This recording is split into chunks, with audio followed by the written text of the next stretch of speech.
Hi అండి, అందరికీ నమస్కారం. Welcome to my channel.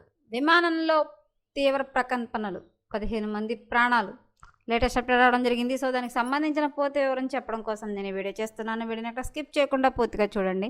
అప్పుడే నేను చెప్పే సమాచారం మీకు బాగా అర్థమవుతుంది. అలాగే వీడియో నచ్చితే కనుక వీడియోకి లైక్ ఇచ్చి మా ఛానల్ సపోర్ట్ చేయండి. కొత్తగా ఎవరైనా మా ఛానల్ చూస్తున్నట్లయితే కనుక తప్పకుండా సబ్స్క్రైబ్ చేసుకోండి. అప్పుడే నేను పెట్టే మరిన్ని అప్డేట్స్ అన్ని నోటిఫికేషన్స్ అయితే వస్తాయి. అలాగే వీడియోని లైక్ చేయడం వల్ల వీడియో కొంతమందికి రీచ్ అయ్యే ఇన్ఫర్మేషన్ మరికొంతమందికి అయితే రీచ్ అవుతుంది. సో లేట్ చేయకుండా వివరాలు ఏంటో చూద్దాం. థాయిలాండ్లోని పుకెట్ నుంచి ఢిల్లీకి వస్తున్న ఎయిర్ ఇండియా విమానం మంగళవారం ఉదయం గాల్లో తీవ్ర వాయు ప్రకంపనలకు గురైంది.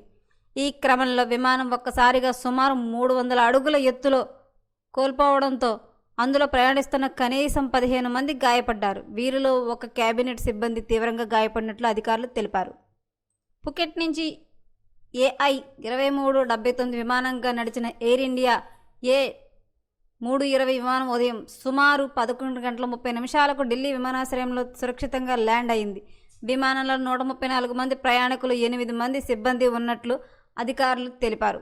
ఈ ఘటనపై director general of civil aviation దర్యాప్తు ప్రారంభించింది. ప్రాథమిక సమాచారం ప్రకారం 11 మంది ప్రయాణికులు, 4 క్యాబినెట్ సిబ్బంది సహా మొత్తం 15 మంది గాయపడ్డారు. వారిని చికిత్స నిమిత్తం వివిధ ఆసుపత్రులకు తరలించారు. DGS సీనియర్ అధికారి తెలిపిన వివరాల ప్రకారం ప్రయాణ మధ్యలో విమానం సుమారు 300 అడుగుల ఎత్తు ఒక్కసారిగా కోల్పోవడంతో ఒక క్యాబినెట్ సిబ్బంది తీవ్రంగా, మరో క్యాబినెట్ సిబ్బంది స్వల్పంగా గాయపడ్డారు. కొంతమంది ప్రయాణికులు స్వల్ప గాయాలయ్యాయి. అయితే ఎయిర్ ఇండియా వెల్లడించిన వివరాలు కొంత భిన్నంగా ఉన్నాయి. ప్రయాణ సమయంలో కొద్దిసేపు టర్బ్యులెన్స్ కారణంగా విమానం ఎత్తులో తాత్కాలిక మార్పు చోటు చేసుకుందని, అనంతరం విమానం ఢిల్లీలో సురక్షితంగా దిగిందని తెలిపారు. ప్రయాణికులు, సిబ్బంది అందరూ క్షేమంగా విమానం నుంచి దిగారని పేర్కొన్నారు. మరిన్ని లేటెస్ట్ అప్డేట్ల కోసం మా ఛానల్ తప్పకుండా సబ్స్క్రైబ్ చేసుకోండి. Thanks for watching.